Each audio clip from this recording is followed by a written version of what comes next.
ایمان والوں اپنا ایمان چیک کرنا ہے نا تو قرآن سننے کے بعد چیک. قرآن سن کے وحشت ہوتی ہے تو ڈرو کہ ایمان کا طوطا تو نہیں اڑ گیا, کیونکہ قرآن نے ایمان والوں کی شان بیان کی ہے. جب قرآن پڑھا جاتا ہے تو ان کا ایمان بڑھتا ہے, ان کا ایمان بڑھتا ہے. اور ایک مقام پہ فرمایا ان کی آنکھیں ابل پڑتی ہیں.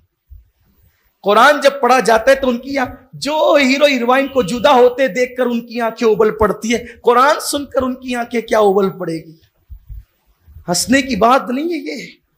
ایمان تو نہیں نکل گیا دلوں سے, کفر کی دہلیز تک تو نہیں پہنچ گئے, کیونکہ ایمان والوں کی شان تو ہے کہ ان کا ایمان بڑھتا ہے, ان کی آنکھیں ابل پڑتی ہے قرآن سن کر. یہاں تو امام قرات لمبی کر دے تو لوگوں کو شکایت ہو جاتی ہے, بڑی لمبی پڑھ رہے ہیں آج کل امام صاحب, بڑی فرصت میں آتے ہیں. لا الہ الا اللہ, قرآن سننے کے لیے ٹائم. تو وہ لوگ تو آج عام قاری اچھا قرآن پڑھتا ہے تو اتنا مزہ آتا ہے. صاحب قرآن جب خود قرآن پڑھتے ہوں, حضور کی آواز کتنی خوبصورت تھی, حضور کی آواز کتنی خوبصورت تھی.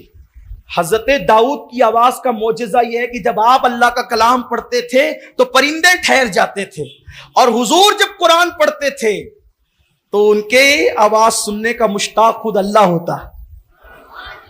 قل کہہ کے اپنی بات بھی لب سے تیرے سنی, اللہ کو ہے اتنی تیری گفتگو پسند. حضور کی آواز بہت خوبصورت, بڑی حسین آواز تھی حضور کی. حضور ہی حسین حسن والے تھے, بہت حسن والے تھے. اللہم صلی علی سیدنا و مولانا محمد وعلی آل سیدنا محمد صاحب الحسن والجمال صلی اللہ علیہ وآلہ وسلم. صلاۃ و سلام علیکہ یا قائد الغر المحجلین صلی اللہ علیہ وآلہ وسلم. بہت حسن والے. تو وہ الگ الگ آتے تھے اور قرآن مقدس سنتے تھے اور چپکے سے پھر نکل کر جاتے بھی تھے. پھر کیا ہوا, اچانک ایک دن ایسا ہوا کہ وہ بھی جا رہا تھا, وہ بھی جا رہا تھا, وہ بھی جا رہا تھا. ان سب کے گھر قریب قریب تھے,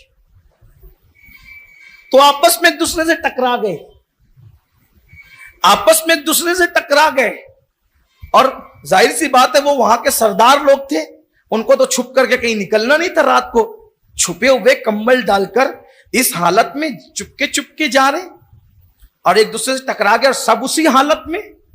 تو ایک دوسرے سے پوچھتے سچ بتا کہاں گیا تھا, وہ بولتا سچ بتا کہاں گیا تھا, بولتا سچ بتا کہاں گیا تھا.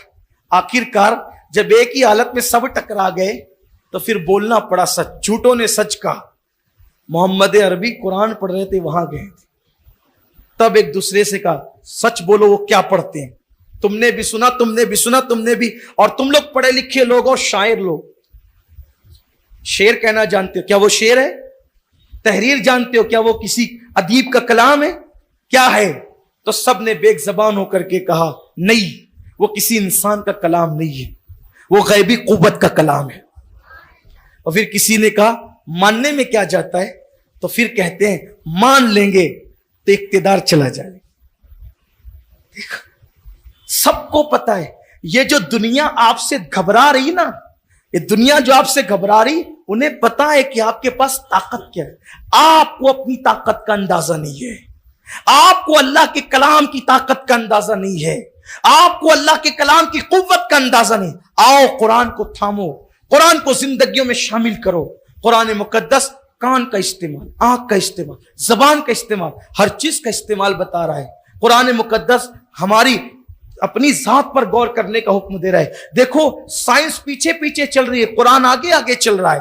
اللہ اکبر. لوگ پہلے آسمان و زمین کے درمیان کا خلا دیکھتے تھے, وہ کہتے تھے یار اس میں کیا کام ہے, یہ ایسے خالی پڑا ہوا ہے. لیکن اللہ فرماتا ہے ہم نے زمین اور آسمان کے درمیان کے خلا کو فضول نہیں پیدا کیا, ابس نہیں پیدا کیا. قرآن بتاتا ہے یہ جو رات و دن آتے جاتے ہیں اس میں اللہ کی حکمتیں ہیں, یہ صبح و شام آتے جاتے اس میں اللہ کی حکمتیں ہیں, یہ تاروں کی پیدائش میں اللہ کی حکمتیں ہیں. یہ سب قرآن نے گفتگو کی ہے, ہم نے چھوڑا, دوسروں نے اس پہ غور کیا. آئیے پھر قرآن کی طرف پلٹیے.